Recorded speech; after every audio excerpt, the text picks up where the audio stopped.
Just a week after strong tremors shook Cebu in the Visayas and a day after Luzon was jolted, a powerful earthquake rocks Mindanao, toppling structures, cutting power, and triggering tsunami alerts across coastal areas. Emergency teams are now assessing the situation as Malacanang orders a swift disaster response. Russia steps into the spotlight, Putin intermediary. The Kremlin positions itself as a peace broker amid escalating conflicts in the Middle East, raising questions about Moscow's true motives. After weeks in detention, Flotilla returns. Heroes of the humanitarian mission finally arrive home to cheers and emotional reunions after facing detention in foreign waters.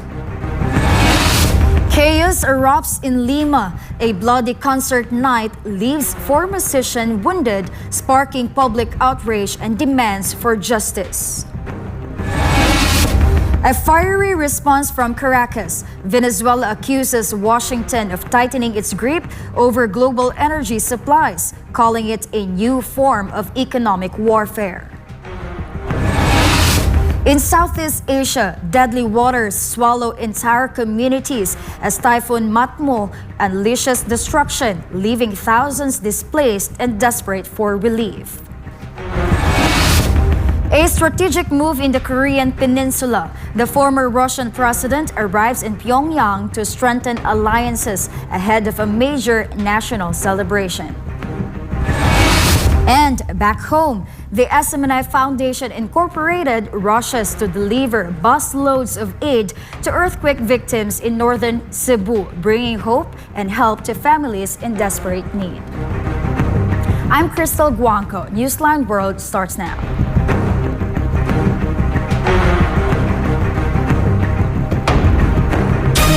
Just a week after strong tremors rocked Cebu in the Visayas and a day after Luzon was jolted, a powerful earthquake has now struck Mindanao, shaking homes, toppling structures, and prompting tsunami warnings across several coastal provinces.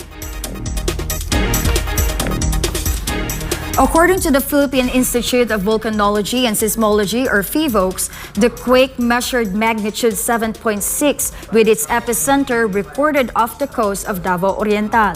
It was felt strongly in Davao City, General Santos, and neighboring provinces where residents rushed outdoors as buildings swayed violently. Authorities have issued a tsunami alert for parts of Davao Oriental, Surigao del Sur, and nearby coastal areas, and even Indonesia. Communities are being urged to move to higher ground immediately and stay there until the all clear is declared. Reports from local officials indicate power interruptions and some damage to homes and public infrastructures. Assessment teams have been deployed while emergency services remain on high alert for possible aftershocks. President Ferdinand Marcos Jr. has directed government agencies to assist local governments in evacuation and relief operations as the full extent of the quake's impact is still being determined. Israel's government has approved a United States brokered plan to end the war in Gaza, a deal both sides say could finally halt months of deadly fighting. Meanwhile, Hamas declares the war is over between both sides. The deal brokered by U.S. President Donald Trump was reached in Sharm el-Sheikh, Egypt. It includes humanitarian aid deliveries, the reopening of the border crossings, and a massive prisoner exchange. The plan was approved late Thursday. Washington confirmed it will deploy 200 troops to the Middle East to help monitor implementation, though none are expected to enter Gaza. Israeli Prime Minister Benjamin Netanyahu thanked Trump and other U.S. officials for reaching the deal. Momentous development in the last 2 years. We fought during these 2 years to achieve our war aims, and a central one of these war aims is to return the hostages, all of the hostages, the living and the dead. And we're about to achieve that goal. We couldn't have achieved it without the extraordinary help of President Trump and his team, Steve Witkoff and Jared Kushner. They worked tirelessly with Ron and his team, our team, That and the courage of our soldiers who entered Gaza and the combined military and diplomatic pressure that isolated Hamas, I think, has brought us to this point. I want to personally thank both of you, Steve, Jared. It's been long hours.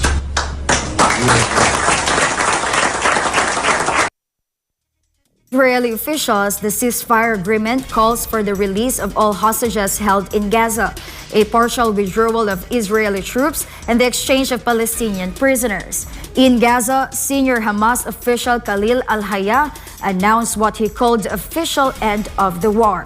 He said the group received guarantees from the U.S. and other mediators that the ceasefire will hold. Under the agreement, Israel will withdraw to a preset line within 24 hours, maintaining control over about half of Gaza's territory. Hamas is expected to release all hostages within 72 hours, while Israel will free more than 1,900 Palestinian prisoners, including women and minors.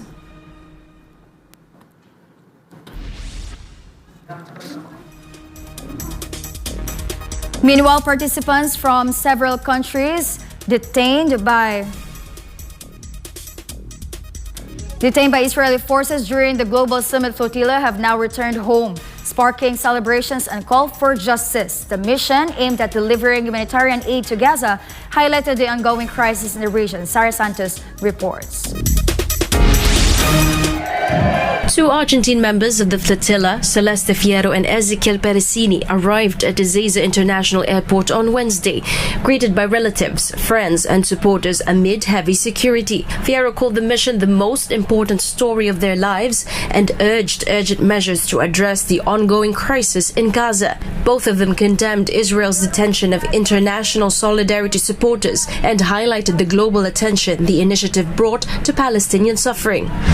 15 Tunisian participants from the flotilla were welcomed at Carthage International Airport in Tunis. Crowds waved Tunisian and Palestinian flags as participants recounted their harsh treatment in Israeli custody. الحاجة اللي فرحان بها إنه كسرنا شوكة العدو.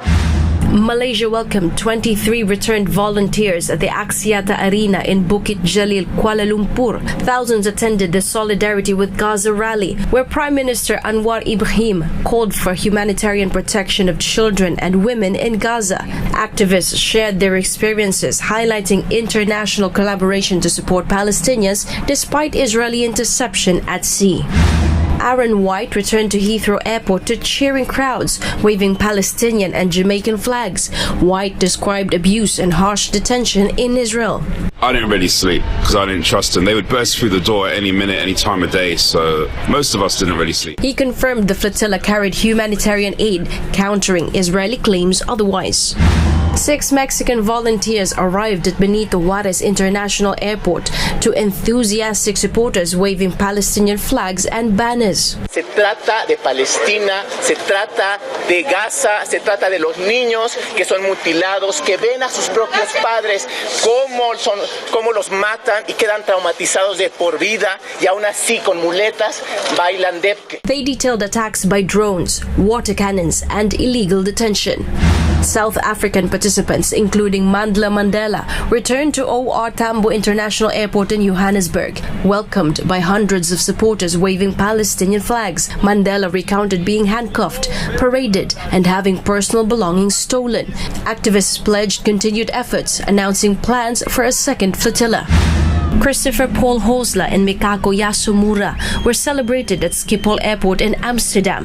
Hosla condemned the Dutch government's inaction regarding Israel's interception, calling it completely outrageous. Both of them praised global civilian support and the power of international solidarity. Nicolas Calabrese, a Brazilian member of the flotilla, arrived in Rio de Janeiro on Monday, welcomed by supporters waving flags and banners.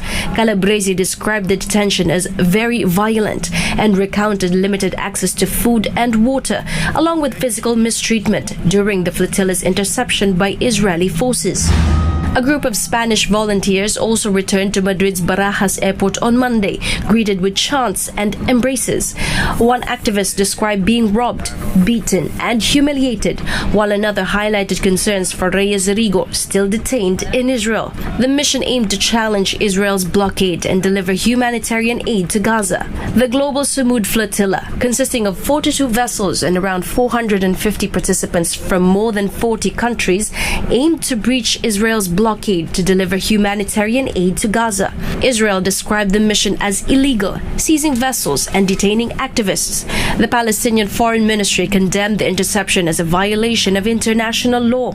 Worldwide protests and rallies highlighted support for the flotilla and pressure on governments to act. Reporting, Sarah Santos, SMNI News.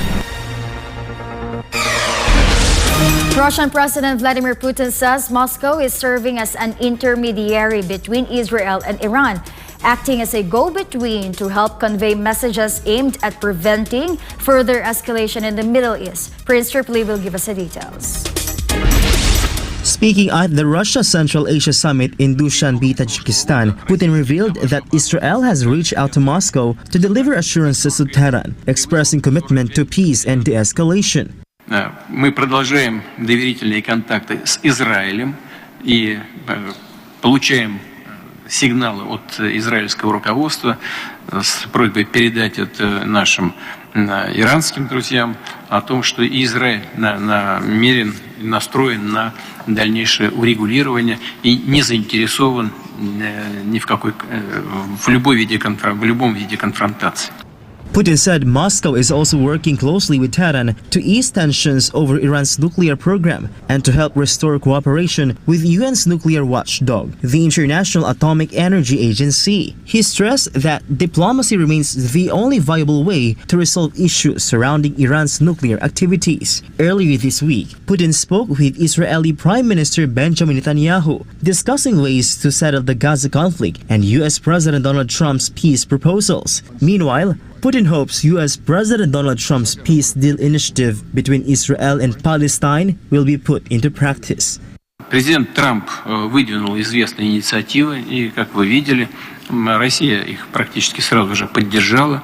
Мы видим, что сейчас происходит. Вот достигнуто по информации из средств, из СМИ, окончательные решения. Мы очень надеемся на то, что эти инициативы президента США будут на самом деле на практике реализованы. Russia has maintained communication with both Israel and Iran since the June clashes that triggered 12 days of cross-border strikes. Putin says Moscow remains ready to facilitate negotiations and help both sides return to dialogue. Reporting for Newsline World, this has been Prince Tripoli, your citizen correspondent. Chaos erupts in Lima. A bloody concert night leaves 4 musicians wounded, sparking public outrage and demands for justice.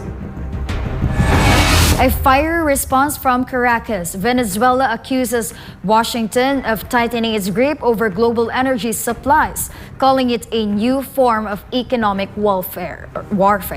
Newsline World will be right back after the break.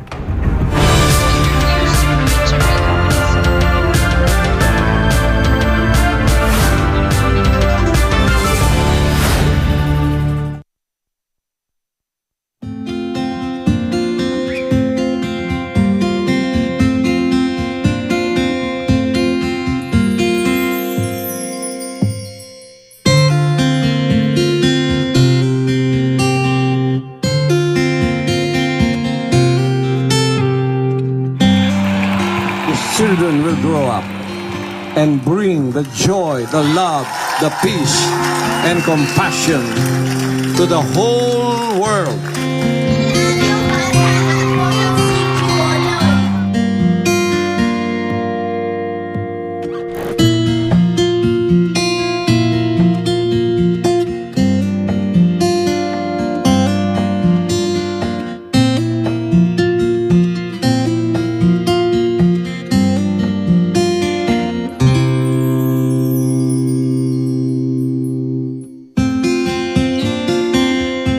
We only have one planet.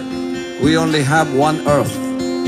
And I hope that this new generation of children that we have reached out will become millions and billions and bring peace on earth, bring peace to humanity.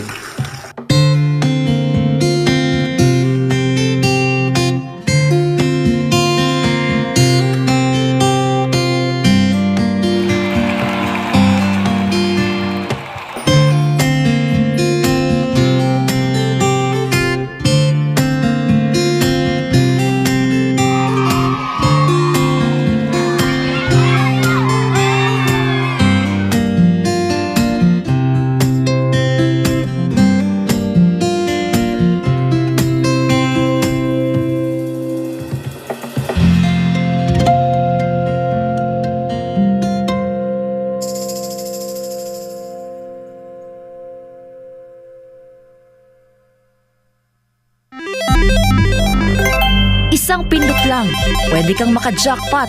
Mukhang masaya at easy money lang. Sa murang halaga, pwede ka na tumaya sa online gambling at e-casino apps. Mayroong sabong, slot machines, mahjong, poker at iba pa. Kailangan mo lang ng smartphone, e-wallet at internet. Pero ang aliw na ito, unti-unting nagiging bitag para sa mga Pilipino. Lalo na kung ang paborito mong artista o influencer ang mukha ng app. Mas madaling makaengganyo, diba? Parang safe naman kasi may kilalang mukha. Pero sa likod ng ngiti, sugal pa rin ang itinutulak. At syempre, mas madali ring itago ang pagkalulong sa bisyong ito. Walang pisikal na kasino o pasugalan. Walang kaharap, walang accountability. Kaya't mas lumalala ang adiksyon. Dagdag pa rito, maraming online gambling apps at walang regulasyon. Sa likod ng mga makukulay na interface at papremyo, nakatago ang problemang bumabalot ngayon sa bansa. Ang pagkalulong ng maraming Pilipino sa online gambling. Pwede maglaro kahit saan, kahit kailan, kahit sino, bata man o matanda, pwedeng malulong.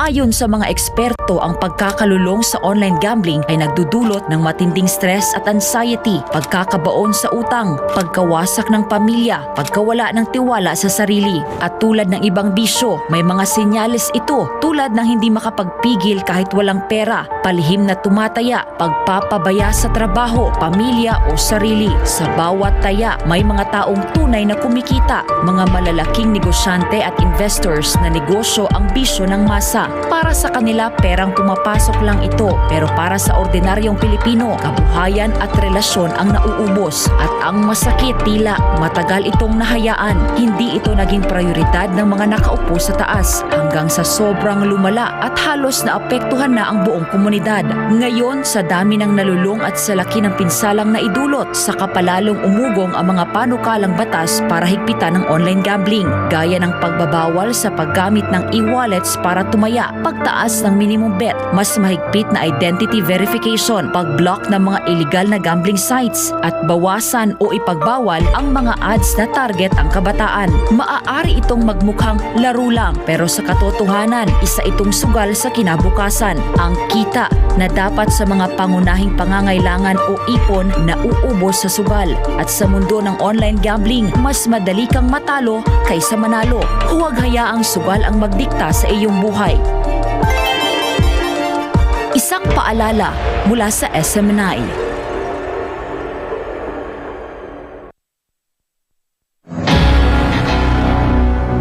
Maging alerto at handa tuwing may bagyo. Upang manatiling ligtas, narito ang ilang mahahalagang paalala. Manatili sa loob ng bahay. Iwasan ang paglabas, lalo na kung malakas ang ulan at hangin. Mag-imbak ng pagkain at malinis na tubig. Maghanda ng emergency kit. Manatiling updated sa lagay ng panahon. Maghanda ng mga flashlight at extra baterya. Panatilihing fully charged ang iyong cellphone. I-secure ang mahahalagang dokumento sa waterproof na lalagyan. Patayin ang kuryente, gas at tubig kung may banta ng pagbaha. Alamin ang iyong local emergency hotlines. Putulin o tapyasan ang mga sanga ng puno na maaaring mabuwal sa malakas na ulan at hangin. Lumikas agad kung inabisuhan ng mga otoridad. Maging ligtas at maging handa sa panahon ng kalamidad. Ang paalalang ito ay hatid sa inyo ng SMNI.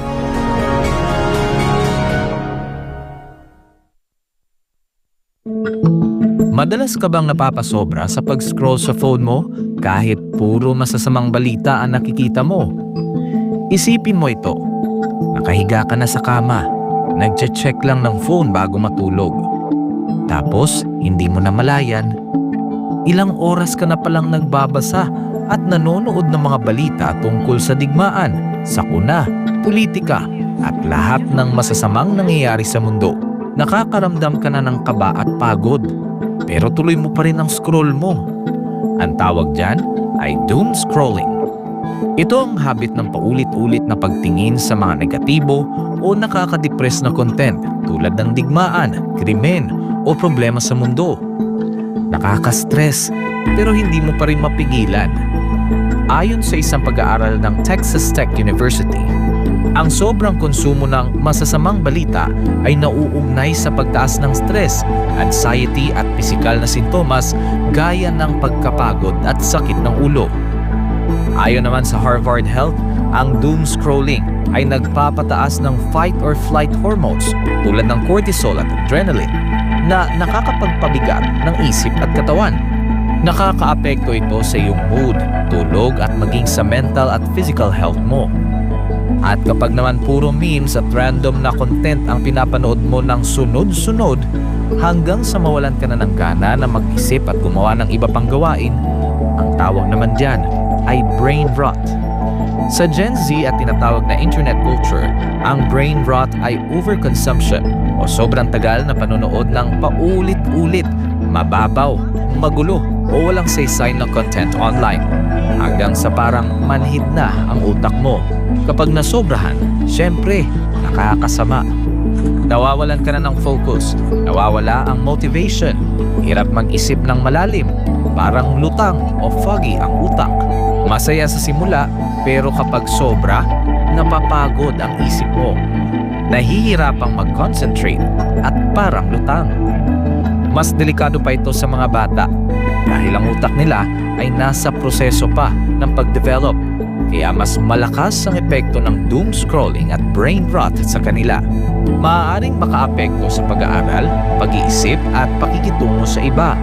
Ang higit sa 4 na oras ng screen time araw-araw sa mga kabataan ay konektado sa 35 to 88% na mas mataas na posibilidad ng depresyon, anxiety at stress. Base ito sa isang malawakang pag-aaral sa Brazil. Kaya, maging balanse. Magpahinga sa screen, magbasa, makipagkwentuhan, magdasal, maging present lagi. Alagaan ang iyong isipan. Kung anong itinatanim sa isipan mo, yun ang lalago.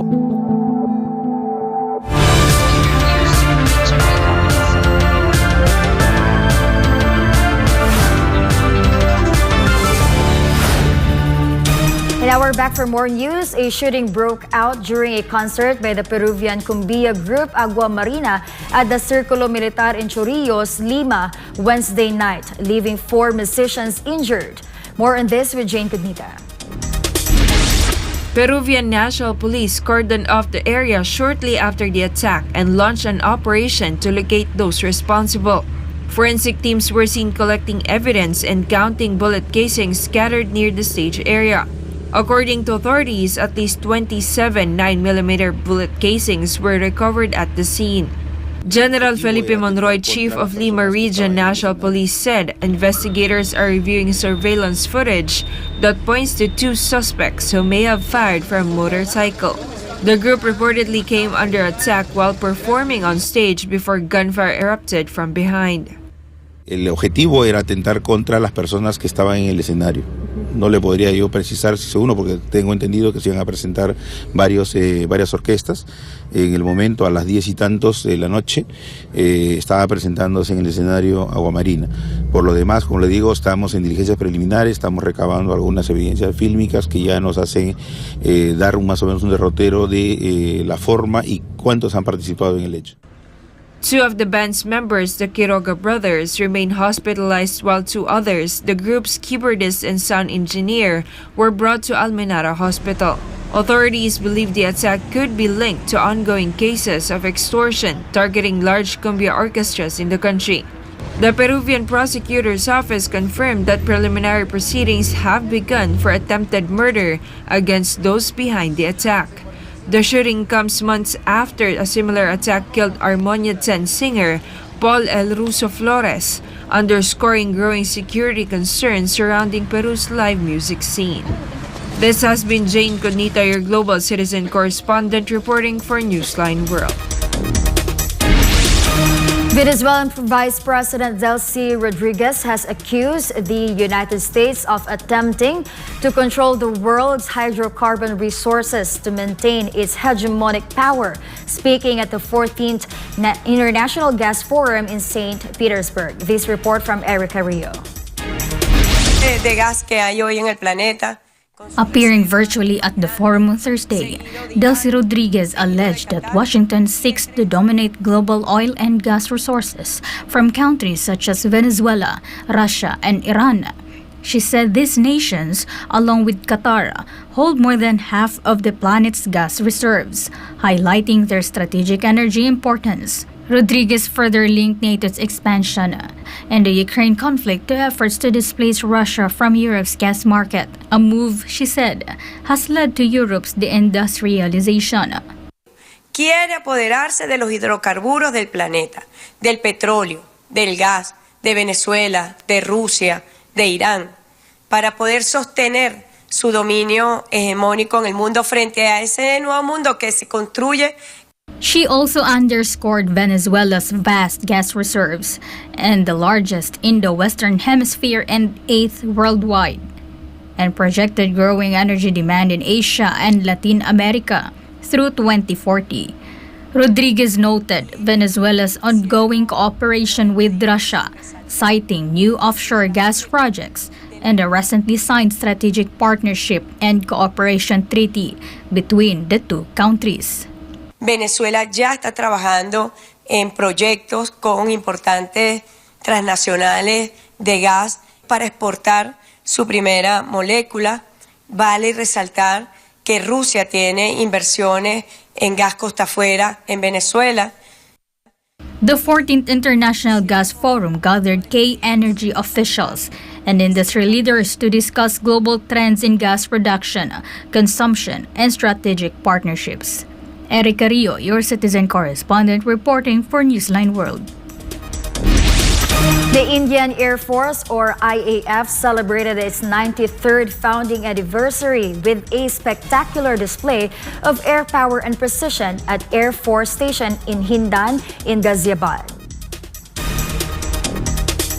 A massive parade and aerial demonstration marked the 93rd anniversary of the Indian Air Force in Ghaziabad earlier this week. The event featured a stunning lineup of fighter jets, helicopters, and vintage aircraft, showcasing India's growing air defense capabilities.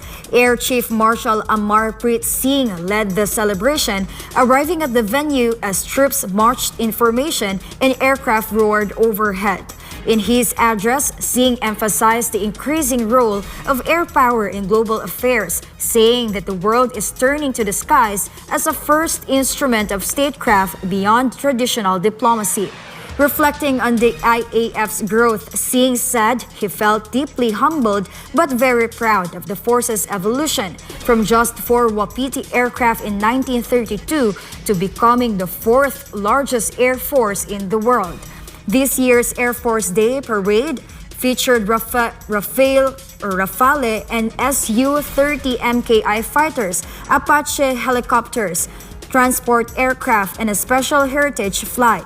The celebration also highlighted the IAF's involvement in Operation Sindoor, a 4-day offensive in May 2025 that the Air Chief described as a precise and effective demonstration of India's air power.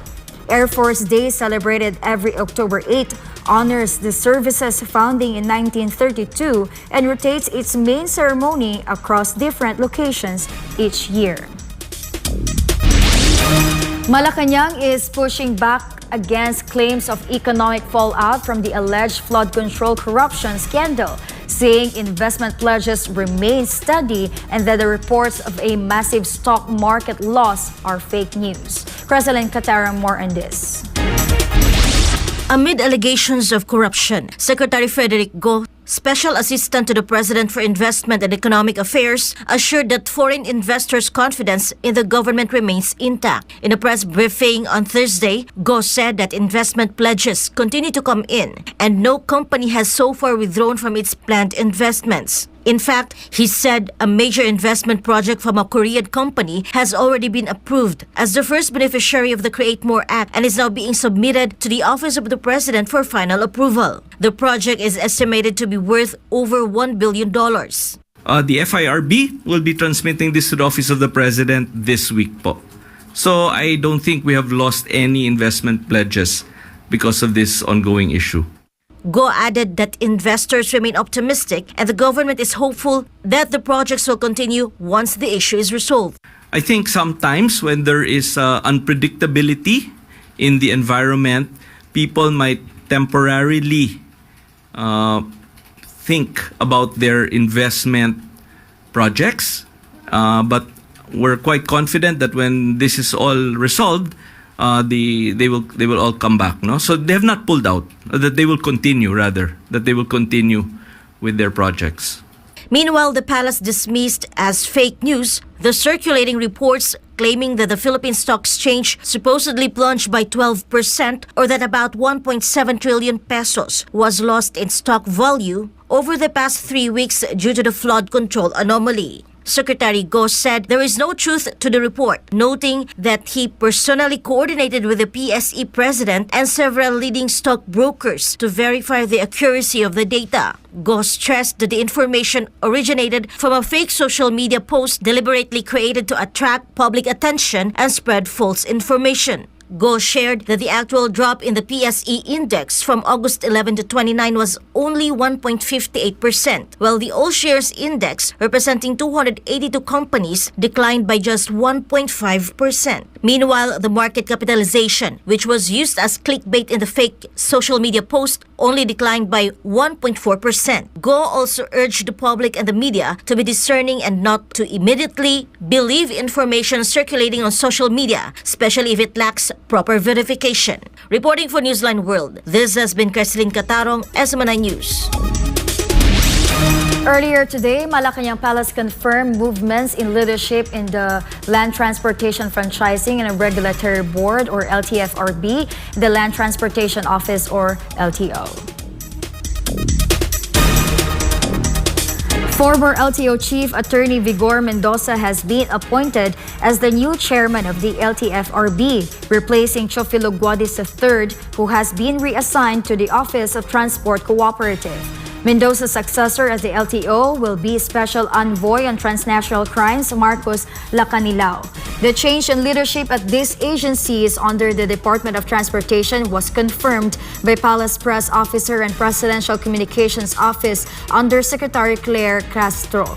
As of now, there is still no word on who will replace Lacanilao as a Special Envoy, and Malacanang has yet to issue a statement on the reason for the reassignments.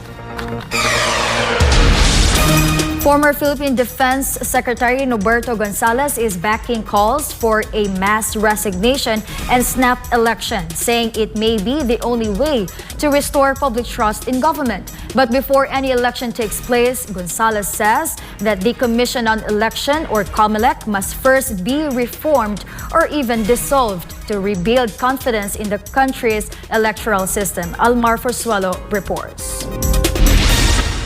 Congressman Benny Abante Jr. and the Gabriela Women's Party names granted positions in government by the COMELEC to supposedly serve the nation. However, many Filipinos find it difficult to accept them, believing they were not the true choice of the majority, such as in the case of Abante, who did not win the votes of his constituents in Manila but still assumed the congressional seat after the victory of Joey Uy, the elected representative of Manila's 6th district, was invalidated due to citizenship issues. Meanwhile, Gabriela was appointed by the COMELEC to complete the 20% party list representation mandated by law. For former Defense Secretary Norberto Gonzales, it is time to confront the root of the problem. He agrees with Senator Alan Peter Cayetano's call for a mass resignation and snap election in response to the growing public distrust toward the country's current leaders. In an exclusive interview with SMNI News on the program Pulso ng Bayan, Gonzales emphasized that beyond the results of the previous elections, what has further enraged the public are the widespread corruption issues burdening Filipinos' irregularities, which he said involve even the very officials elected by the people.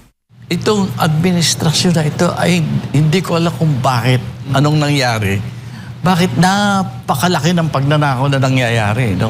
Sumobra yung corruption. Kasi lumalabas na nawawala na ng confidence ang ating sambayanan sa gobyerno. Sa ibang bansa, normal naman yan eh.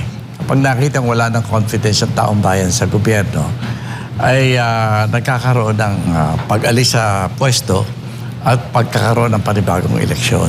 No? Normal yan. Pero dito sa atin, kailangan pa yatang mag-people power bago matauhan ng ating mga nasa pwesto para mag-resign na. Gonzales further added that if a snap election were to take place, the COMELEC must also be reviewed or even dissolved to establish a new electoral system that the public can genuinely trust.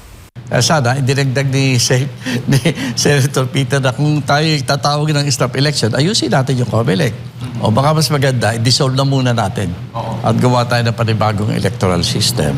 In the end, Gonzales clarified that he is not calling for chaos or division, but for unity toward genuine change. He stressed that it is time to heed the people's call to replace leaders who continue to burden the nation for their own personal interest. Bakit ako nagsasabi ng resign all? Hindi naman ako taong nanggugulo eh. No? Pero pag sinabi po resign all, ang implikasyon niyan, ang sinasabi mo, yung sistema ng pamumulitika at politikang umiiral, hindi nalalabas ang katotohanan. Hindi nalalabas kung ano kagustuhan ng ating sambayanan. Ang mga pagbabagong iniisip at nararamdaman ng ating lipunan ay hindi na mangyayari hanggat hindi natin talaga binabago ang sistemang umiiral ngayon sa electoral system natin. Pagpili natin ng mga mamumuno sa atin. For God and my beloved Philippines, Almar Forsuelo, SMNI News. Coming up, in Southeast Asia, deadly waters swallow entire communities as Typhoon Matmo unleashes destruction, leaving thousands displaced and desperate for relief. A strategic move in the Korean Peninsula. The former Russian president arrives in Pyongyang to strengthen alliances ahead of a major national celebration. Stay tuned for more news.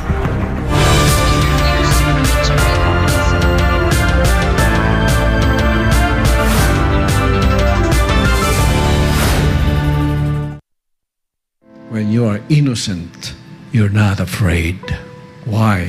The Word of God says, there is no fear in love. He that feareth is not made perfect in love. But when you're innocent, all that you have is the love and compassion. People can do anything they want to do to you, but you remain unmoved. You remain to be penetrating. You remain, even in your silence, it goes deep into the heart to tell you about the silence of innocence, and the innocence of silence will penetrate deep into your heart. And when you do something like that against anyone who is innocent, your conscience will bother you until you die. When you do something to a good man, to an innocent man, and you know that he is good, and you know that his intention for humanity is only good, your conscience will not let you sleep. Your conscience will bother you. Your conscience will be your enemy while you live.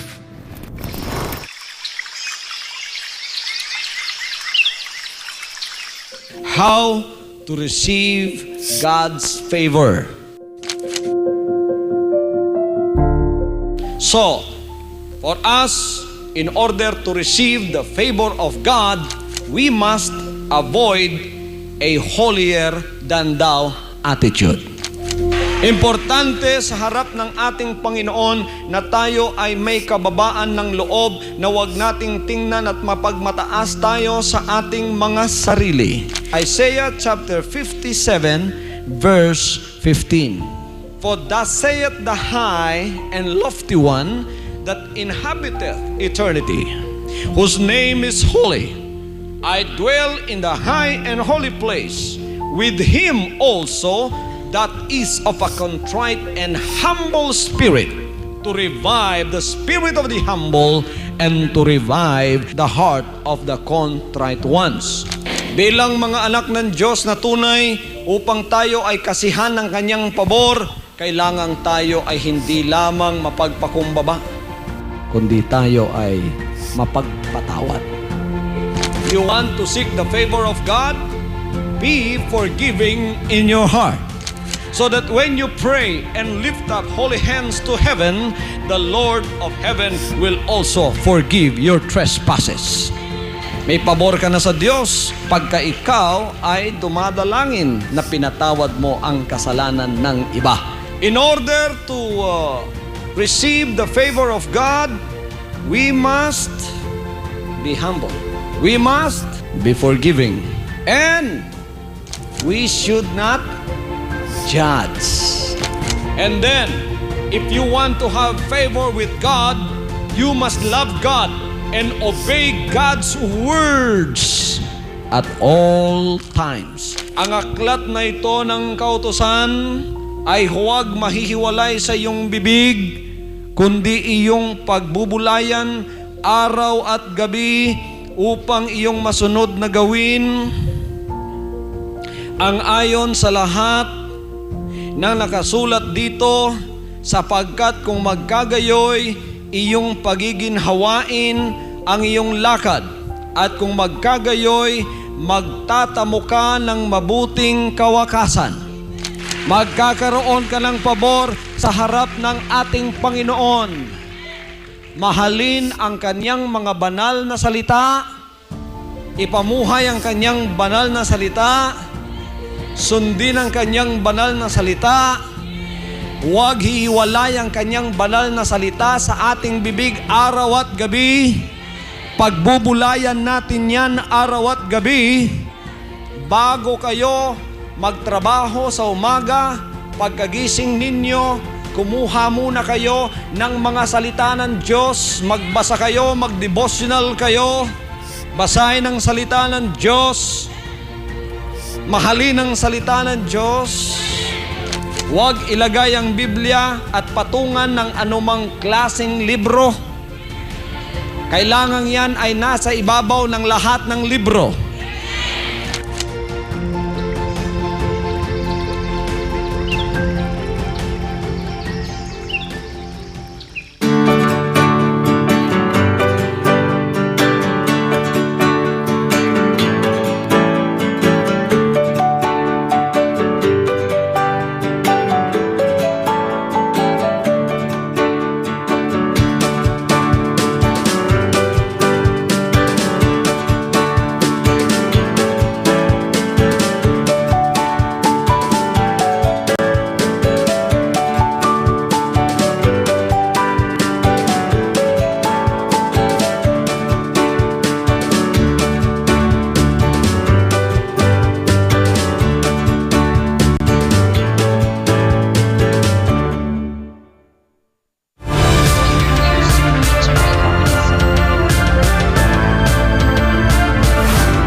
Massive flooding triggered by Typhoon Matmo has left parts of northern Vietnam underwater, claiming lives and displacing tens of thousands of residents.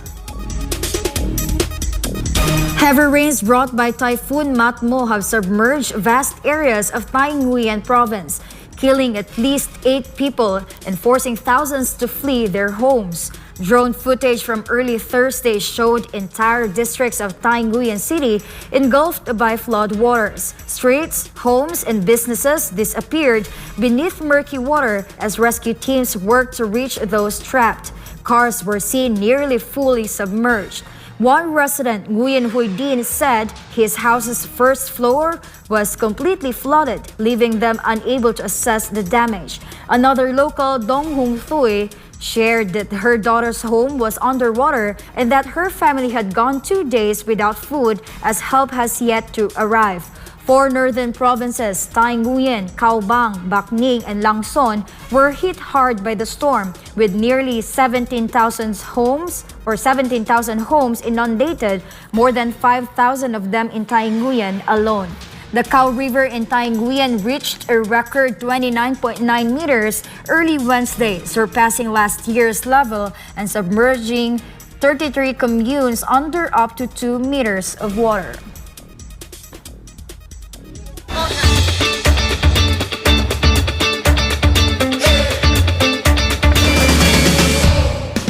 Autumn in South Korea isn't just about cooler weather. It's about a sea of pink sweeping across the countryside. The Pocheon Herb Island, the annual Pink Muli Festival, is turning the landscape into a floral wonderland. This story from Wella Abunda. Pocheon Herb Island is glowing in shades of pink. Visitors from around the world are drawn by the fluffy pink clouds of pink molly grass and the festival's signature pink sand hills.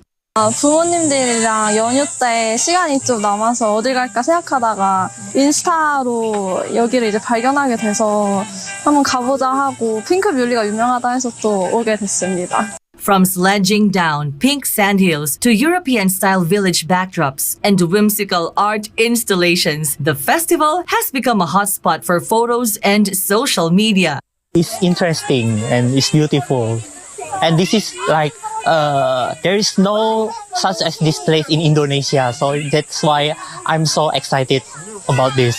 Located in Gyeonggi-do, Pocheon Herb Island isn't actually an island. It's a countryside haven for Mediterranean herbs. But each September to October, it transforms into a pink paradise, drawing visitors from across the globe.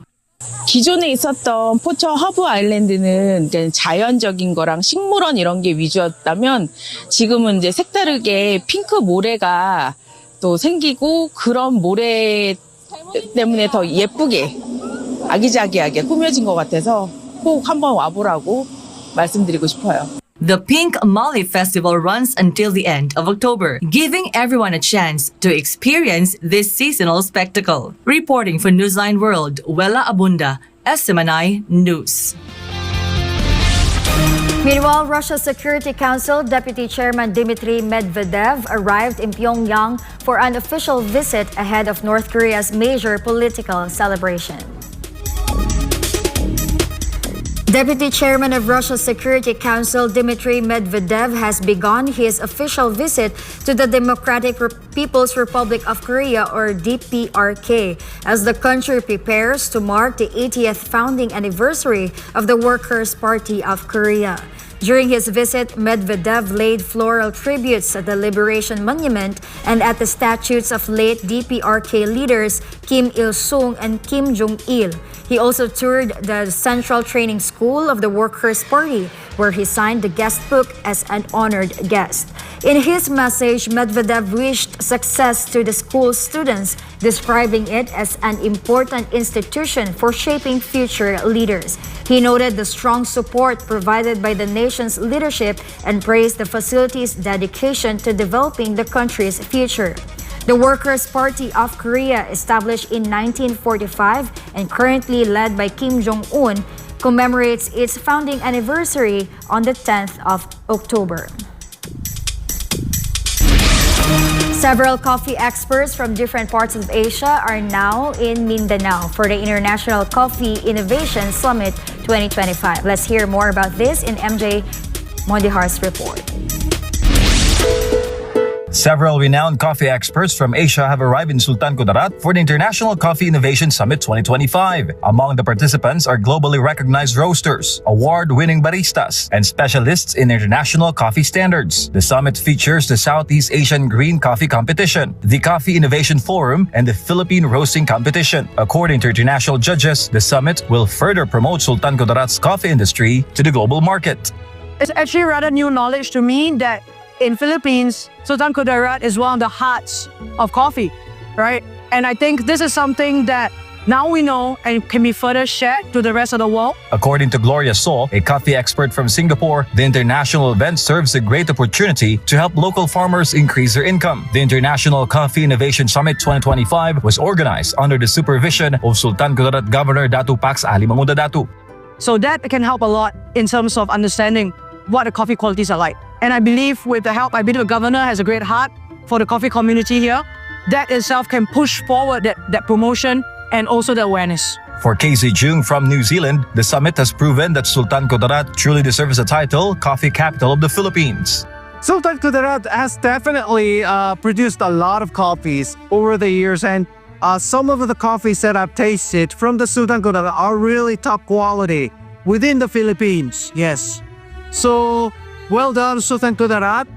Keep up the good work. Meanwhile, this Thai expert believes that the summit will attract more international coffee investors to Sultan Kudarat in the coming years. I think Sultan Kudarat will have a good quality coffee more. With the competition will be evaluate everything about the quality, and for the consumer, they will know coffee as a quality more than quantity from Sultan Kudarat. Batay sa datos ng PSA noong 2024, mahigit sa 276,000 na hektare na lupain ang tinatamnan ngayon ng kape sa buong Pilipinas. At mahigit sa 68,000 na pamilya naman ang nakikinabang sa industriya na ito. Kaya para sa mga dayuhan na dumalaw dito sa Sultan Kudarat, malaking tulong ang programa na ito ng provincial government. As the coffee capital of the Philippines, Sultan Kudarat is known for producing high-quality Robusta and Arabica beans. Its rich volcanic soil enhances the flavor and quality of its coffee, setting it apart from other regions in the Philippines. This event is really a boost to tourism, not only for Sultan Kudarat. As I said, Sultan Kudarat hosts creates event that is innovative and pioneering. So the second effect of the summit, not only for Sultan Kudarat.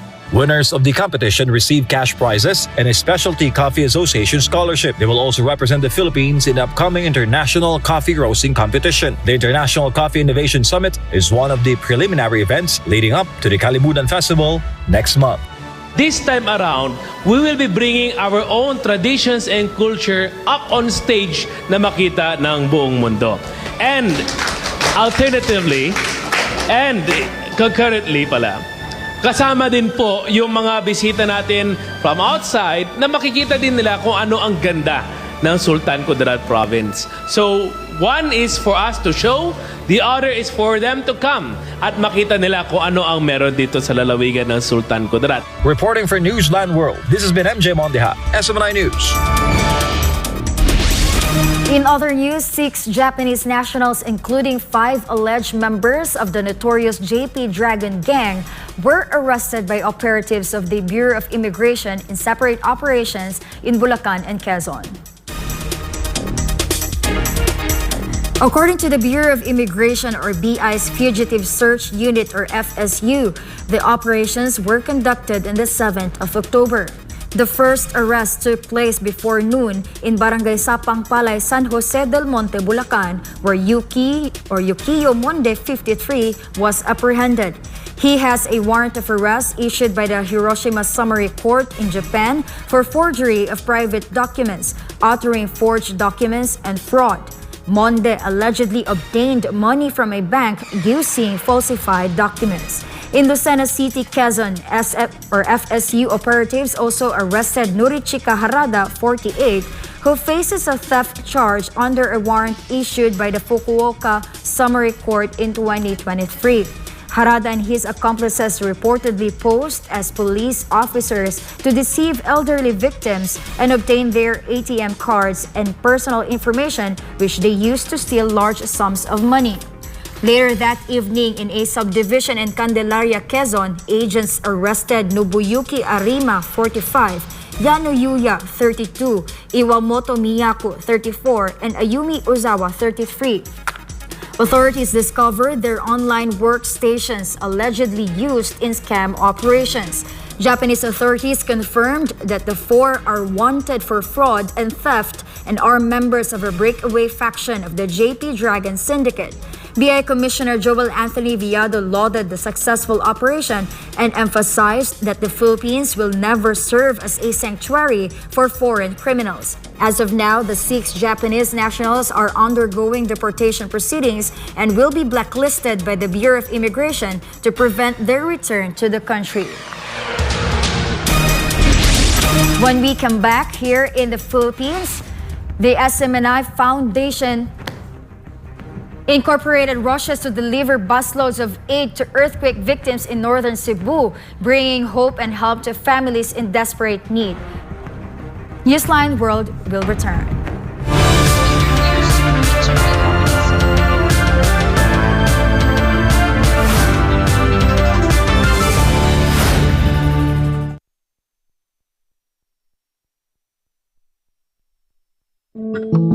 Madalas ka bang napapasobra sa pag-scroll sa phone mo kahit puro masasamang balita ang nakikita mo? Isipin mo ito. Nakahiga ka na sa kama, nagche-check lang ng phone bago matulog. Tapos, hindi mo na malayan, ilang oras ka na palang nagbabasa at nanonood ng mga balita tungkol sa digmaan, sakuna, politika at lahat ng masasamang nangyayari sa mundo. Nakakaramdam ka na ng kaba at pagod. Pero tuloy mo pa rin ang scroll mo. Ang tawag dyan ay doom scrolling. Ito ang habit ng paulit-ulit na pagtingin sa mga negatibo o nakakadepress na content tulad ng digmaan, krimen o problema sa mundo. Nakaka-stress pero hindi mo pa rin mapigilan.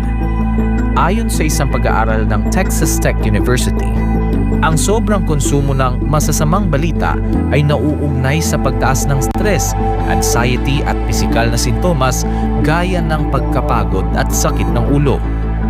Ayon naman sa Harvard Health, ang doom scrolling ay nagpapataas ng fight or flight hormones tulad ng cortisol at adrenaline na nakakapagpabigat ng isip at katawan. Nakakaapekto ito sa iyong mood, tulog at maging sa mental at physical health mo. At kapag naman puro memes at random na content ang pinapanood mo ng sunod-sunod hanggang sa mawalan ka na ng gana na mag-isip at gumawa ng iba pang gawain, ang tawag naman dyan ay brain rot. Sa Gen Z at tinatawag na internet culture, ang brain rot ay overconsumption o sobrang tagal na panonood ng paulit-ulit, mababaw, magulo o walang saysay na content online hanggang sa parang manhid na ang utak mo. Kapag nasobrahan, syempre, nakakasama. Nawawalan ka na ng focus, nawawala ang motivation, hirap mag-isip ng malalim, parang lutang o foggy ang utak. Masaya sa simula, pero kapag sobra, napapagod ang isip mo. Nahihirapang mag-concentrate at parang lutang. Mas delikado pa ito sa mga bata dahil ang utak nila ay nasa proseso pa ng pag-develop. Kaya mas malakas ang epekto ng doom scrolling at brain rot sa kanila. Maaaring makaapekto sa pag-aaral, pag-iisip at pakikitungo sa iba. Ang higit sa 4 na oras ng screen time araw-araw sa mga kabataan ay konektado sa 35 to 88% na mas mataas na posibilidad ng depresyon, anxiety at stress.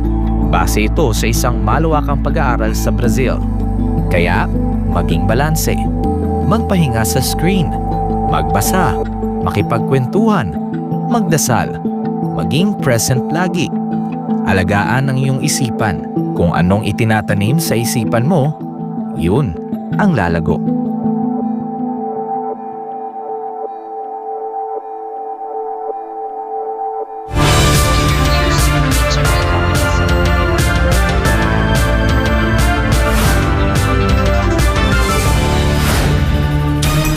We're coming to you from Ground Zero in Sitio Laray, Barangay Binabag, Bogo, Cebu. More than a week after the earthquake, the destruction is still evident. Franco Baranda reports on the extent of the damage. Nandito tayo ngayon sa Sitio Laray, Barangay Binabag, Bogo, Cebu. Kung saan sa akin likuran ay nakikita natin yung kung saan naganap ang trahedya na di malilimutan ng mga Cebuanon. Ito yung lugar kung saan gumuho yung lupa. dito naganap ang landslide kung saan binagsakan nito ang bahay na ito. Nakikita nyo kung gaano kalaking bato ang gumulong mula sa taas. Isa lamang to sa mga bato na talaga naman dumurog sa iilang mga residente dito sa Sitio Laray. At kung ating titignan kung gaano katinding pinsala ang inabot nito sa bahay na ito. Kung di ako nagkakamali, ang pamilya dito ay ang pamilya Maldo. Isang babae ang binawian ng buhay dahil sa naganap na pagguho ng lupa. At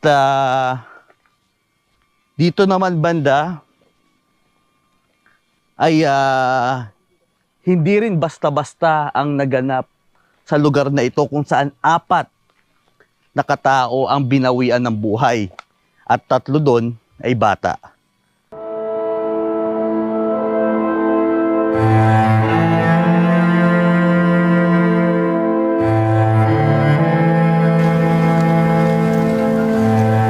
As we walked, we came across boulders nearly the size of the residents' houses here in Sitio Laray.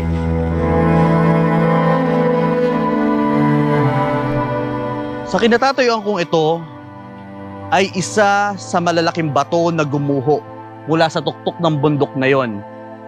Dahilan para mawalan ng buhay ang 15 katao dito sa Sitio Laray.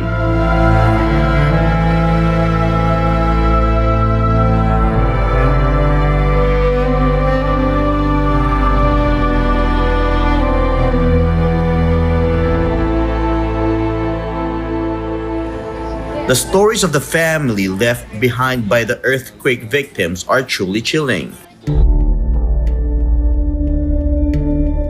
One of the survivors and witnesses to the landslide, Gregorio Malinaw Jr., recounted to us how he desperately tried to save his family amid the collapsing land and falling boulders.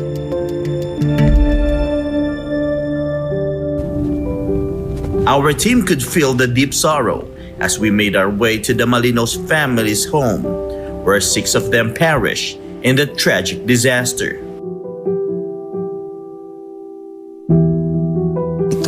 Itong dugo na ito ay dugo ng kapatid ko.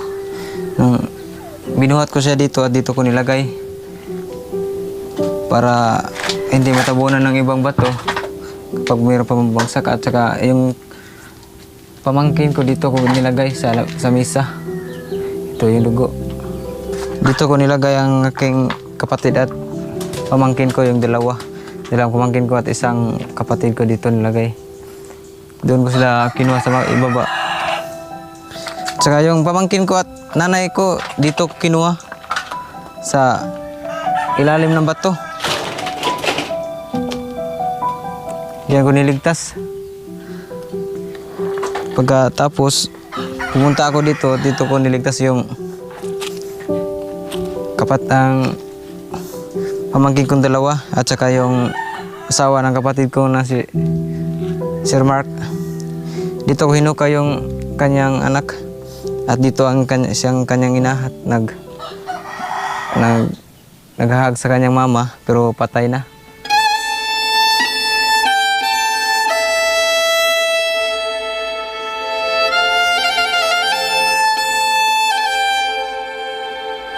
Despite the massive landslide, it was a miracle that Jessel Malinaw, the wife of his sibling, survived, even though their 2 children died after being struck by walls and boulders.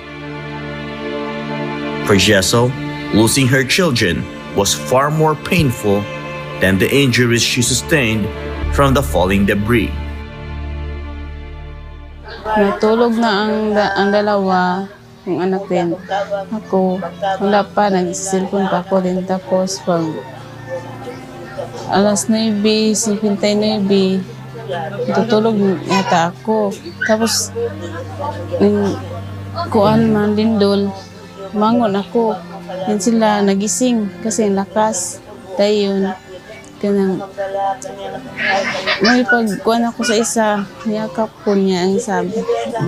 Pabangon pa lang, bagsak agad. Hindi na kami nakalabas ng bahay.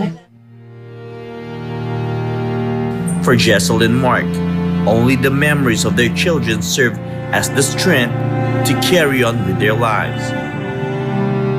Yung mga momentum na lang siguro. Pero pag nakakita ako sa kanilang dalawa, sir, parang maiiyak kasi. Maiiyak, makaiiyak ka. Sobrang sakit pa. Pero matanggap. Pero hindi pa sa ngayon. Meanwhile, one of the landslide victims, Lady Jane, is considered a hero. She was awake when the tragedy struck and prioritized walking and getting her family out while the land was collapsing, but she did not survive.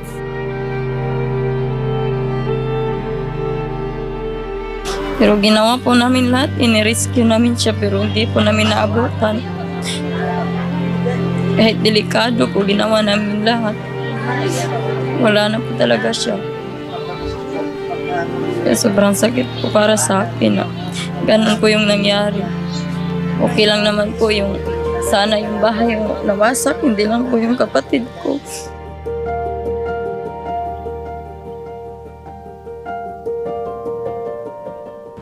In our interviews with the families of the victims, they all said the same thing.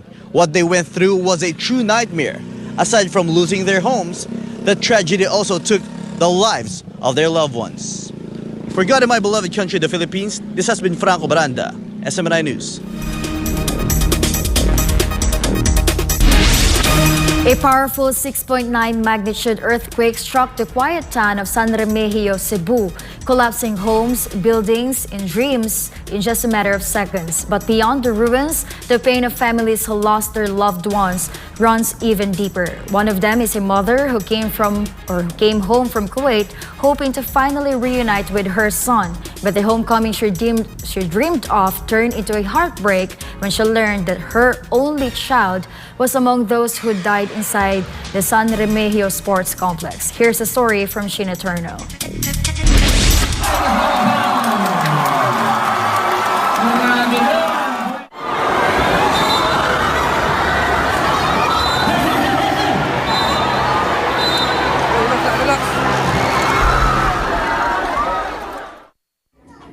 When Rosemary Ramirez arrived from Kuwait, she found her only son Manuel, lovingly called in chic by family and friends, already in a coffin. Manuel was part of the organizing committee of the local basketball league in San Remigio when the magnitude 6.9 quake struck, collapsing the very sports complex where the games were held. What should have been a joyful reunion between mother and son became a moment of unimaginable loss and grief. Rosmar, kumusta naman ka? Medyo dili pa makadawat. Kaya sir, maguna siya. Medyo ko makadawat yung nawa. Teka, ito nakabalo ka nga namatay ang iyong anak o sa iyong susunod ka? Magikog. Hindi na ko madawat. Kaya, ila pang ililungor, yun nga napiang ba. Niya po ka, buntag namin napatay. Buntag di sa mga anak ko nga, di ko mimatang, wakay kaon, di ko mato. Kaya ko, may tago, luha, tulo. Okay lang na, usa naman na siya. Now, memories are all Rosemary has left, moments she'll carry for the rest of her life. Even today, she says she still cannot bring herself to visit the place where her son took his last breath. Ultimo complex, magtanaw ko di ka. Kuwan ka di ako nitabo. Kaya ako siya nagsakan ko. Magkanto kung magkano ko humangon, di na ko kaya tanawon ang complex. Kaya diya, na-disgrasya na akong anak. For Manuel's grandmother, the pain is just as deep. Sobrang yun kagoon ako, ma. Kaya ako nakatima na nagkamay pa hanggang karoon. Sakit daw ako.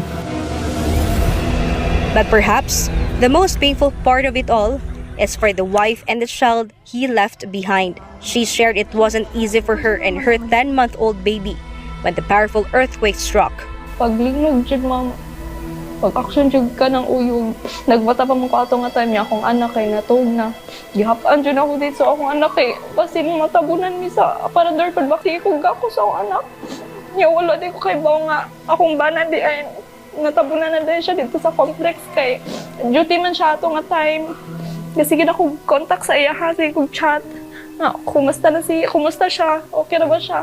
Wala na yung reply. Maglibog ko sa kung ma-feel ba kay as mama bitaw, masakitan ko para sa akong anak eh. Bata pa siya, 10 months pa niya. Wala na yung papa. That same day, another life was lost. Manuel's friend Jude, a 25-year-old referee. Jude's parents rushed to the sports complex after hearing the several men were trapped inside. But when they arrived, it was already too late. Saon ng trahedya, ang bisan sa kasakit. Dawato na lang yun. Ang ako lang unta na ugwa ang trahedya, dili may bawang nila. Ay mo nga mga kwan di ay. Bagag may raday kayo ang mga akademiya. Automatic din ma'am, di ka naman madawat ma'am, kay kalitrag yun kaayo ma'am. According to the Cebu provincial government, over 70 people have died across northern Cebu due to the powerful quake. In Barangay Looc, San Remigio, among the victims was a grade 6 student named Brain, a boy with a big dreams and a kind heart. Ito pong bahay na pinuntahan po natin ay wasak na at hindi na po mapapakinabangan. At ito pong kinatatayuan ko, kung mapapansin po ninyo, marami na pong mga debris at mga sirang pader. Dito po kasi nasawi ang grade 6 student na si Rain matapos mabagsakan ng pader dahil sa 6.9 magnitude na lindol noong mga nakarang araw. Papadrasalan tay, natabunan na ng mga sinog. Sinina, dire may nangatog, dire siya banda. Na nabungbong, kanang bungbong na anak na siya. Abig ko mga gawa sa siya. So kay, huwag pabantay na tabunan day siya. For Luz, only memories of her loving child remain. Gusto kayo siya mingon at tagbaybay ma, kanang natay atuon.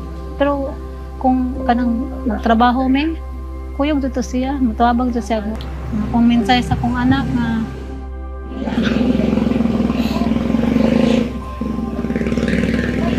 kung insulti siya nga okay ra nga iyan lang gisib niyang papang una na mong sakit ang dughan. For these families, the wounds left by the earthquake will take a long time to heal, but amid the pain, they continue to hope and to pray. Time will come that they'll find peace after tragedy that changed their lives forever. For God and for my beloved Philippines, this has been Sheena Torno, SMNI News.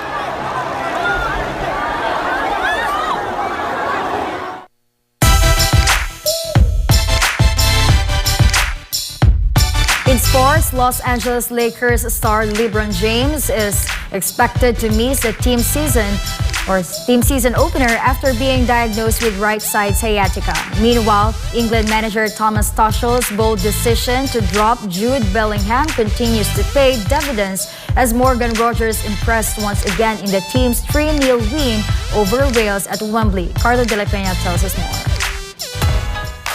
The Lakers announced that the 40-year-old veteran will be out for about 3 to 4 weeks while recovering from the condition, which causes pain or numbness running from the lower back down the leg. James has already missed the team's first 2 preseason games because of nerve irritation.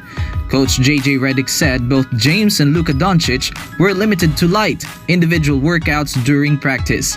The Lakers will begin their campaign against the Golden State Warriors on October 21. James, who will be entering his 23rd NBA season, earlier said he remains fully committed despite acknowledging that his career is nearing its end.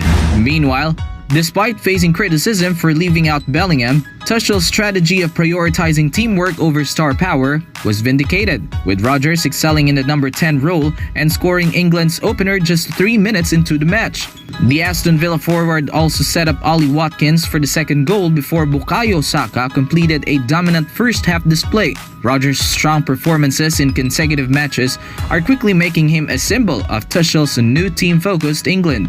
Tuchel reiterated that selection will depend on performance, not reputation, stressing, "We're not collecting the most talented players, we're building a team. Teams win trophies, no one else."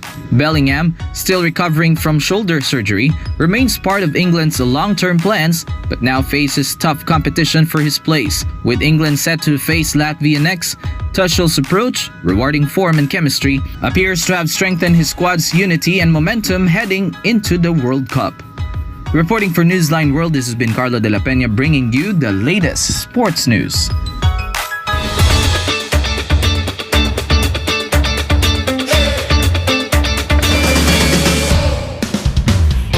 Kind of tourist destination is making waves in China, Fat Cat Island, where rescued strays live freely and visitors find joy in giving back. Let's find out more about this story with Anissa de Guzman. Hidden within the Baima Lake tourist resort in Huai'an, eastern China, lies a unique sanctuary that's capturing hearts both on-site and online. Fat Cat Island, the country's first public welfare-themed island devoted entirely to stray cat rescue and interaction. Nestled among the Sanji Islands on Baima Lake, Fat Cat Island is now home to more than 150 former strays, all vaccinated, sterilized, and lovingly cared for. Once homeless wanderers, these cats now live like royalty, lounging under bamboo walkways, playing in colorful structures, and greeting visitors with playful curiosity. From above, drone footage reveals one of the island's most striking landmarks, a 30-meter-long green cat sculpture curled in rest along the lakeside. More than a visual marvel, the giant green cat houses an art exhibition hall inside, offering visitors a whimsical mix of creativity, culture, and feline charm. The island's concept, theme park plus public welfare, blends recreation with rescue.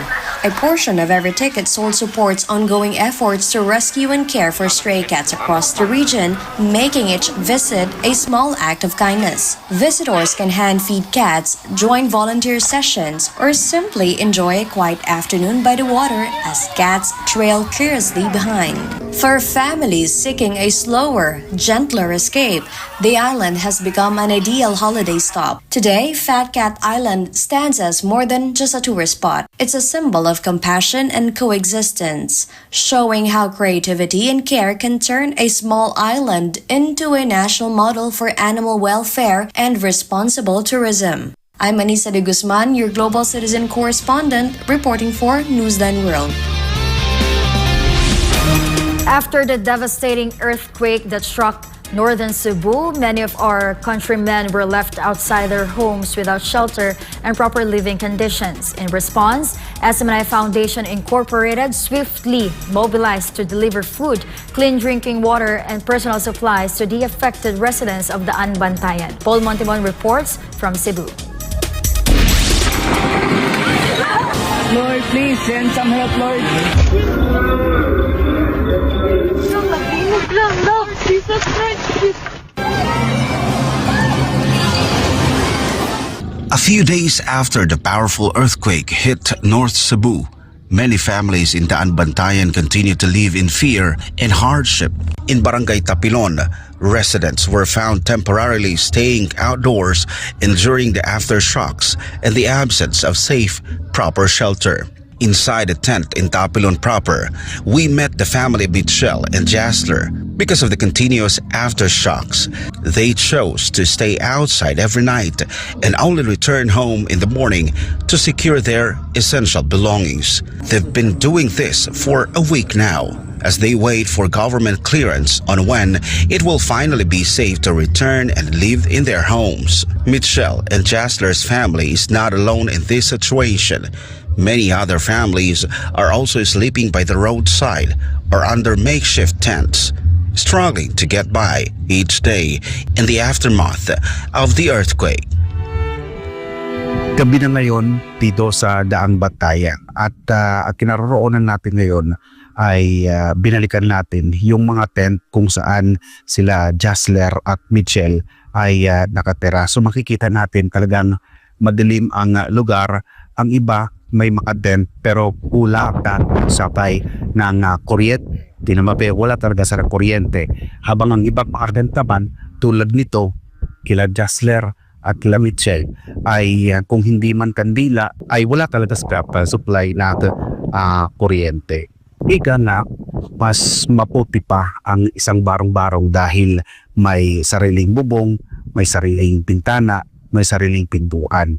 At kung sa tutuusin ay makakatulog din na may hindi tulad ngayon ng sitwasyon nila Jasler at Mitchell kasama ng kanilang mga pamilya at kanilang mga anak na sa isang tolda lang sila susumikap na makasilong lalo na ngayon. Tag-ulan, lumalakas yung hangin. So ito naman ay ginagawa nila gabi-gabi dito silang tutulog sa labas ng kanilang bahay habang sila ay nagpapadila kung kailan matatapos ang mga aftershocks na kanilang nararanasan matapos ang pagtama ng magnitude 6.9 na lindol dito sa Cebu. Sa sitwasyon namin ngayon dito, kung wala lang ulan, okay naman dito. Kaso lang maraming nangagat nga lamok. Tapos pag umuulan naman, mas mahirap sa amin dito kasi hindi namin sigurado nga hindi ba kami mabasa or anong mangyayari sa amin pag lumalakas ang ulan. At saka may katabi tayo dito ng mga mga damo. Oo sir, siguro may ahas na Oo, pero paano yan? Si Lord na para sir. Palagi naman kaming nagpe-pray. Jasler expressed concern that if this situation continues, their family could be at risk while they remain away from their home.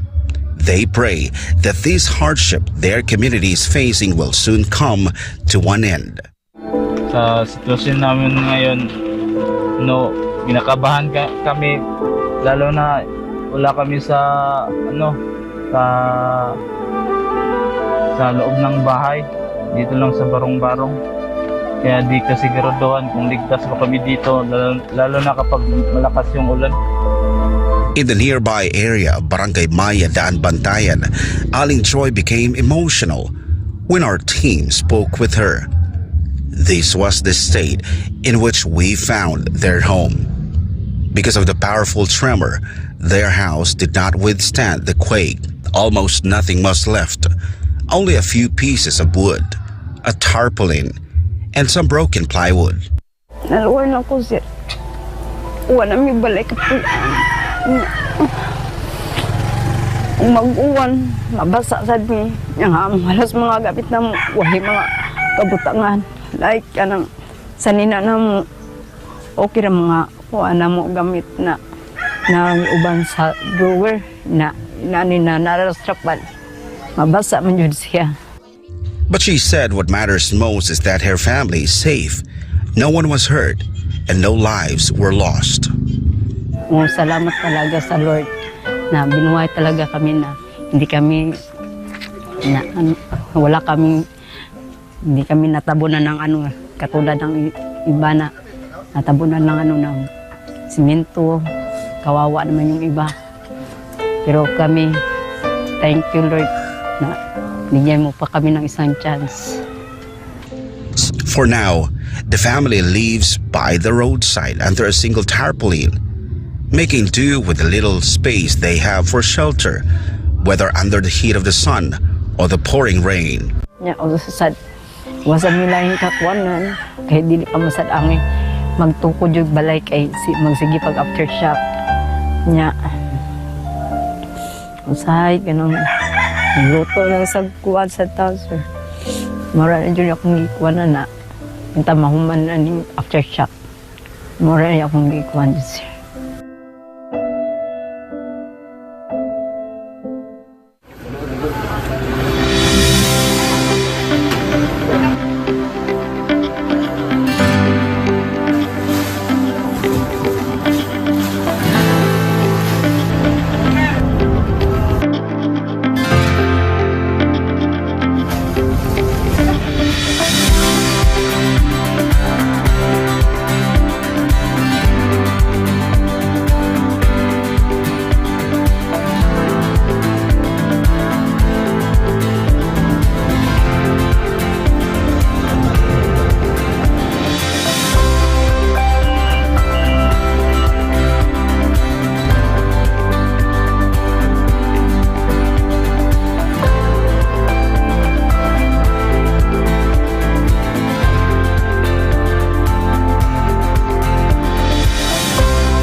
Sa gitna ng kanilang pagtitiis at paghahanap ng kaligtasan, dumating ang tulong sa mga residente ng Daan Bantayan.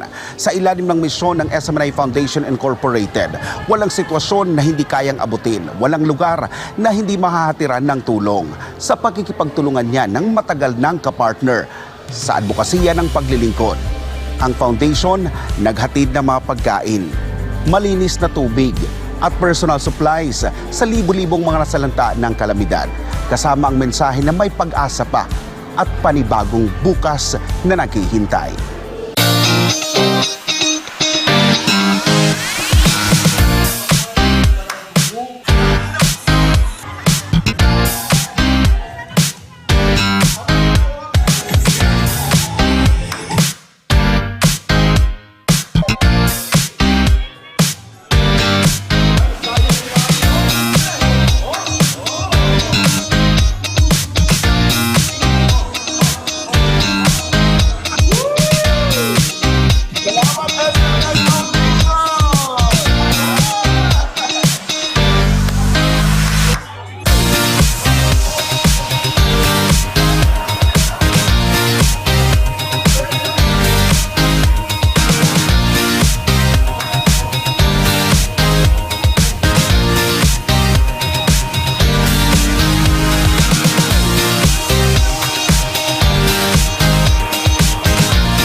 SMNI Foundation Inc sa mga grasya ngayong gihatag sa katawhan sa lungsod sa Danbantayan, labi na gyud sa sitio sa barangay poblasyon. Dako na kaining tabang sa katawhan sa akong barangay, labi na gyud ang mga katawhan nga kinahanglan gyud og tabang tungod sa panghitabo sa linog. So first time sana nga nakadawat ang katawhan dili lang katawhan sa barangay poblasyon ha, kundi katawhan sa lungsod sa Danbantayan nga naay ning hatag og stock of rice nya 1 pail of groceries and 1 gallon or container of water. So mauna nga ang katawhan malipayon kay nga ning dawat kay wala sila mag-expect nga inato kadaghan ang ilang madawat karong panahona. Hapsay ang pagpadagan sa SMNI sa distribution sa food packs. So daghang salamat and God bless us all. I'm happy for them. Nakatanggap sila ng tulong ka SMNI Foundation. Yung tulong nyo na binigay sa kanila, malaking tulong talaga sa mga pamilya dito. Very good call for the help of SMNI Foundation. We have to continue to take care. We have to pray kasi may mga aftershocks pa. Sana pwede na tayong babalik sa ating buhay para kahit papano start tayo sa recovery. Maraming salamat sa SMNI Foundation and donors na natanggap namin ang biyaya na hindi ko inasahan na ganito ang matatanggap ko para rin sa aking pamilya. Maraming salamat po. Matutuwa yung mga anak ko dahil makikita nila nito na ang dami daw naming dala. Bye-bye, salamat! Salamat kayo, sir. Labi natin si Salamat sa SMNI Foundation. Yung pagkabutan, salamat kayo sa pagtabos. Katiaktiuhan ni Tanan. Excited ka na tama? Salamat kayo, Lord. Maraming salamat.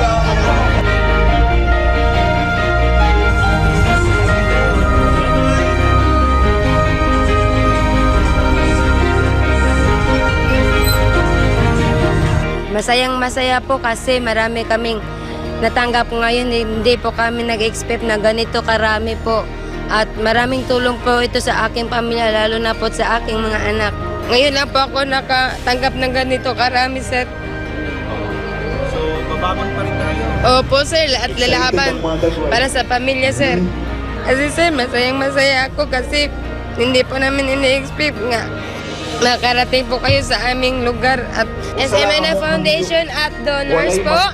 Maraming salamat po at sana po maraming tao din kayo na mabigyan ng nangailangan at bibigyan po kayo ng Panginoon at maraming blessing at makashare po kayo ng maraming tao po at mag-ingat po kayo at thank you po.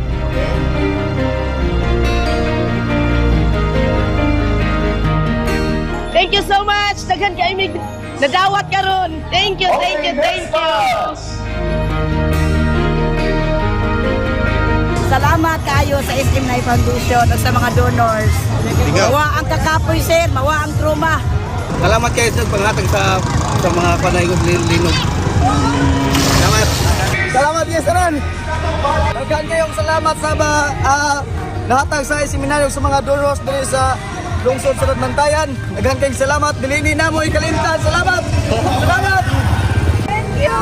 Daghan kayong salamat. Bisag mo ka, ako tahon lang.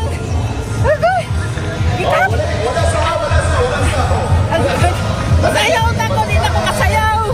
Mga ko kami ako tahon. Salamat. Daghan salamat. Sa mga donors nga wala magpaila, God bless. Advance Merry Christmas and Happy New Year. Thank you, thank you.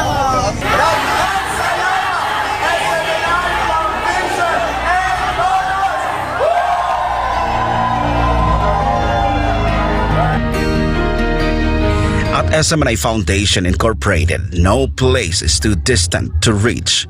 Whatever your color, race, or faith, if you are a Filipino in need, SMNI Foundation Incorporated will always be there, and help is always on the way. For God and my beloved country, the Philippines, this has been Paul Montibon, SMNI News.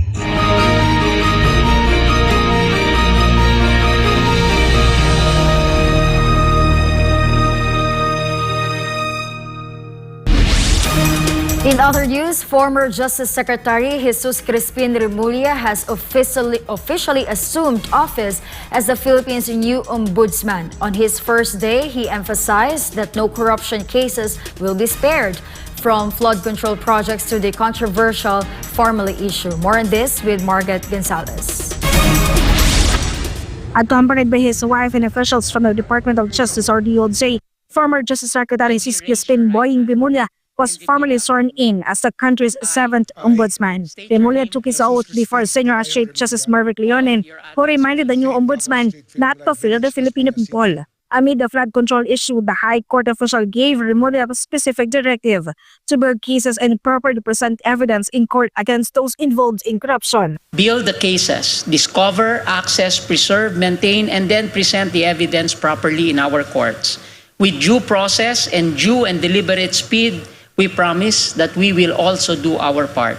Remember always, while we enjoy these temporary titles, we should do what we should. We trained for this. Your life, all your challenges brought you to where you are now. I ask of you, please, do not fail our people. They continue to suffer. At the same time, Leonen also announced the creation of a working committee to inventory all DPWH projects within the judiciary to the directive to promptly submit a report to the Chief Justice. The court and bank has also agreed to create a working committee to inventory any and all projects within the judiciary that might have been contracted to and undertaken by the DPWH, if any, and to report soonest to the Chief Justice as their status. In a press conference, Remulla assured that his office would not cause any delays and would promptly address corruption issues, particularly those involving flood control projects. He added that in the coming weeks, complaints may be filed with the Sandigan Bayan against certain government officials. Marami na naman kami nakukuha na evidence. Talagang sisikapin lang namin na mabuo ng gusto kasi nga ayaw namin na kami maging cost and delay. So ang timeline niya will depend on that. Pero malamang yan, within the next few weeks, pag nag-file kami, ready kami for trial. So, PI na lang yan, preliminary investigation na lang. Pero tuloy-tuloy yan. Ang talagang gusto natin gawin, ulitin ko, kompleto ang ebidensya, pag final, ready for trial, at hihingi tayo, kanina pinag-usapan namin, ni Senior Associate Justice Leonen na continuous trial talaga para wala nang delaying tactics na pwedeng umiral na matulog ng matagal itong mga kasong to.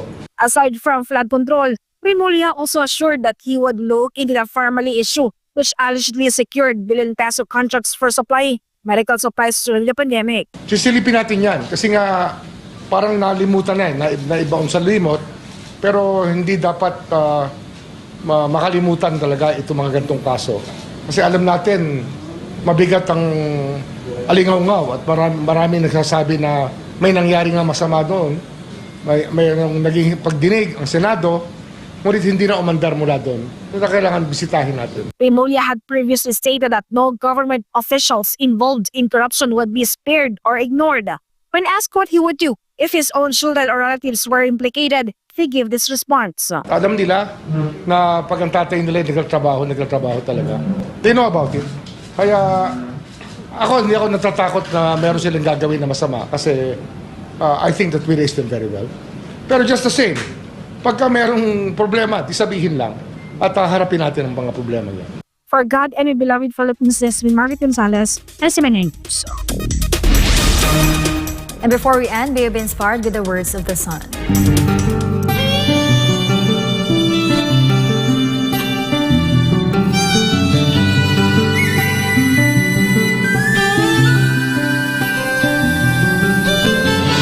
As long as you are sincere in seeking for salvation, the Father will not lead you astray.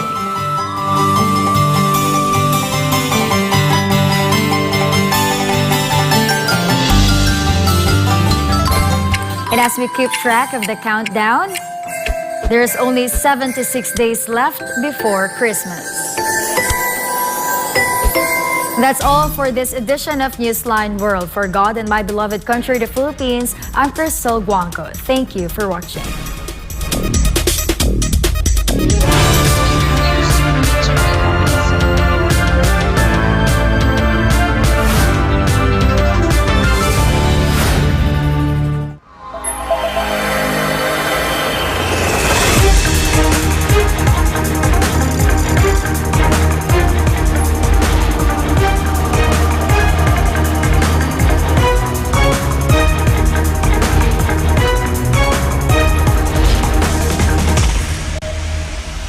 This is SMNI News Channel. Truth that matters.